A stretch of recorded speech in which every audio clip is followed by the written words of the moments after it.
Have you wondered about foundation issues and cracks and what you should do about it? Is it a reason to avoid a property, or what do you not possibly know about this topic? Well, today we're going to talk more about it. Hi, I'm Theresa Wellman with Homeowner Experience Real Estate. I've been a realtor here in the San Jose area for 20 years, and I have a mechanical engineering background. So this topic of foundations and cracks is something that I find interesting, and what I'm doing a video on this is because it's becoming more and more common in the San Jose area. What you will find is many of these homes are 50 to 70 or more years old, and therefore the foundations potentially need some maintenance. What does that mean? Is it a reason like a deal killer? Is it a reason to pass on a house? Is it not? So we're going to talk a little bit about an overview and educate you on this. And of course, if you have more questions, I'd love to see them posted below, or feel free to reach out to me so we can discuss making sure that your home search is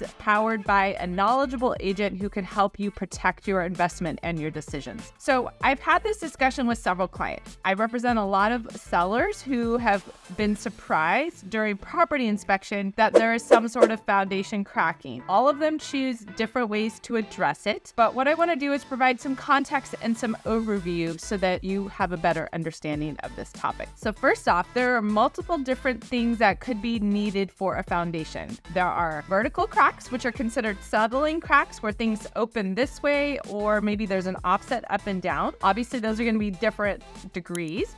A small hairline vertical crack is considered normal. Some areas have expansive soil, as well as this is earthquake country, right? So that's considered normal. What we need to be careful of is how wide that crack gets, because we don't want moisture to intrude into the foundation and cause further issues. So vertical cracks are not as big of a deal as a horizontal crack. So what is a horizontal crack? Well, I'm going to show you some pictures here on my screen to start off.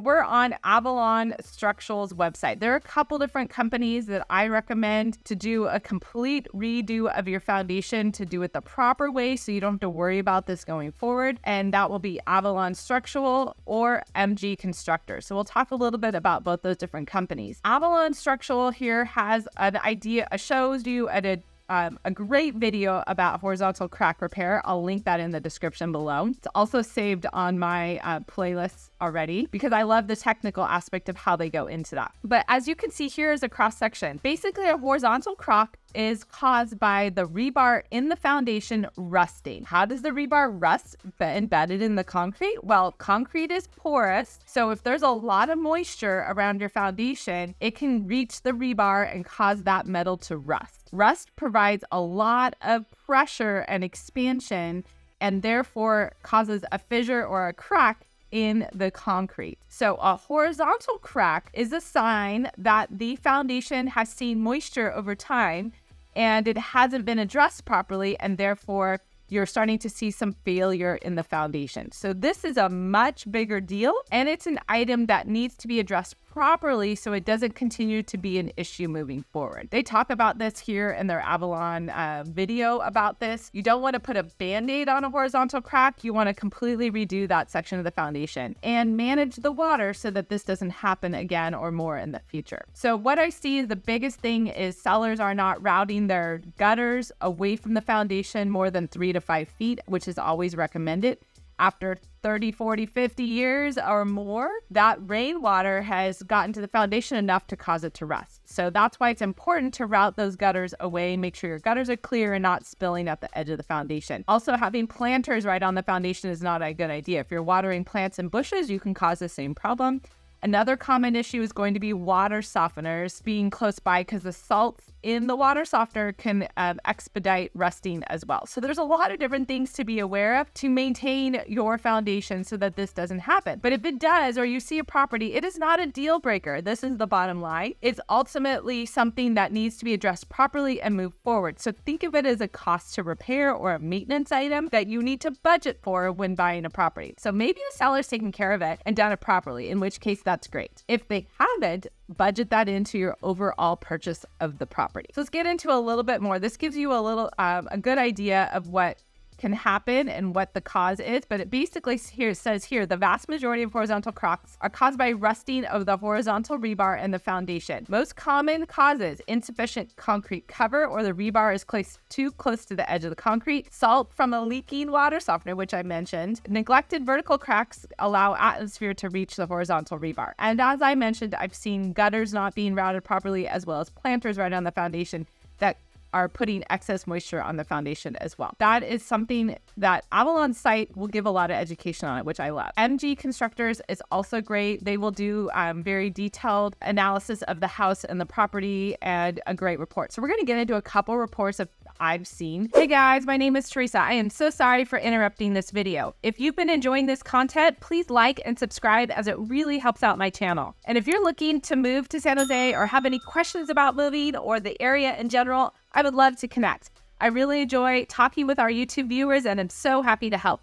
Check out my contact information in the description below. Now let's get back to the video. Now I'm bringing this up again because here in 2024, I'm seeing it more and more. Like, it's becoming really common. I used to, in my earlier career, see it once every couple years or so, and now it's becoming something I'm seeing multiple times a year. I think just in 2024, I've had 4 or 5 properties with foundation issues out of the ones that I've worked on. So it's a much higher percentage than it used to be. So you need to be aware of this. Okay, so in this particular property, this is the property inspection report. So a good property inspector will take great photos and tell you what they saw, so that you can get a foundation expert like Avalon or MG to come and look at it in more detail. Here is a hairline vertical crack that's being pointed out. Obviously not a big deal. As I mentioned earlier in this, hairline vertical cracks, you just want to make sure they don't get too big to allow moisture penetration. Horizontal cracks, bigger deal, meaning rusting of the foundation is going on. In this particular property, there was a remodel done, so a section of this foundation was knocked out. So I don't even know, because this part of the rebar sticking out was not rusty. So I don't think it was actually caused by that. It might have been caused by the brute force of breaking through and punching this old foundation when they did the remodel. But nonetheless, we want to address this so it doesn't become a bigger problem in the future. And exposed rebar just allows it to be more exposed to the elements. If you've got moisture in your crawl space, that rebar can rust and the rust can travel, causing a horizontal crack. So that's why they're pointing out exposed rebar. And here's what the knockout looked like from the previous contractor: a little sloppy, very rough edges, concrete everywhere, rebar left intact, just hanging out without being painted. So exposed rebar should be painted to protect it from any moisture. These are some of the lessons that I've learned over time. Now, this particular property, we had MG come out, bid it, and repair it. So they cut the rebar, they sealed it off, sealed the crack, made a nice finished edge. So when you're crawling in the property, they cleared it up. You can get better access and not be scratched up, but also just have a smooth foundation there that is not exposing elements to the cracks to allow moisture to get into that area. Now, here's another property. Here is a vertical crack that is quite large, meaning over 1/8 of an inch or so is considered needing extra attention. So this vertical crack is showing that size or larger, which means it needs to be sealed so that moisture again doesn't penetrate to get to the rebar to cause a horizontal crack. Here is another vertical crack that's happening, another vertical crack. So this particular property, this foundation was built in 1951. So there's a gap here in the corner. It needed to be braced and essentially upgraded from the construction that was done in 1951.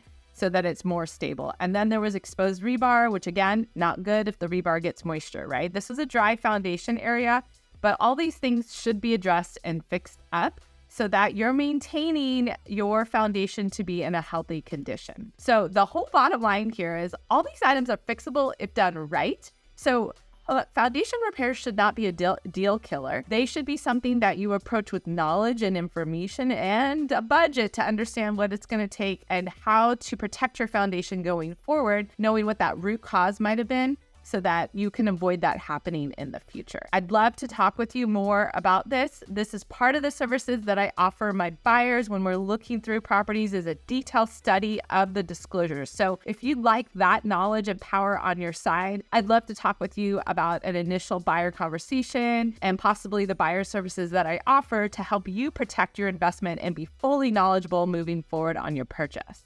So let's close up here just to give you an idea of some pricing of what this might be. Now, this is an Avalon structural bid for a property that I worked on early in 2024 in January. Had a horizontal crack of 27.5 linear feet. They usually cushion it a little bit. I think they measure 25 feet, but they got to take a little bit extra on each side to make sure to get to good section. This was $20,000 a repair, so less than $1,000 per linear foot. Kind of depends on what's going on. There were other items here in this particular property. This one it had moisture standing under the house. In Almaden Valley, we're going to see that in some areas. In Willow Glen, we see that in some areas where the water table can be high and you get moisture in the house. If you're not dealing with it with sump pumps or other matters, then your foundation can age prematurely. And this is when we get these issues. So obviously dealing with that root cause, really important. And so here is the root cause. They recommend some more sub pumps and then the repair of the foundation. So overall, this one was a $28,000 repair, which is quite significant. But again, this was really long.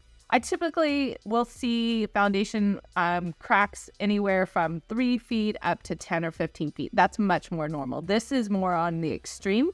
I haven't seen this large of a crack in a while. So being aware of the length, whether it's horizontal, vertical, whether there's movement and displacement or not, all of these things are important to understand to really understand what's going on, what the root cause is, and what's the proper repair. So I hope that isn't too information, but it gives you enough to how to understand. And again, if you'd like knowledgeable detail engineering mind representation on your real estate transaction, I'd love to speak with you. Please reach out and book an initial call at the link below. Thank you so much. I'm Theresa Wellman with Homeowner Experience Real Estate, your San Jose, California Realtor.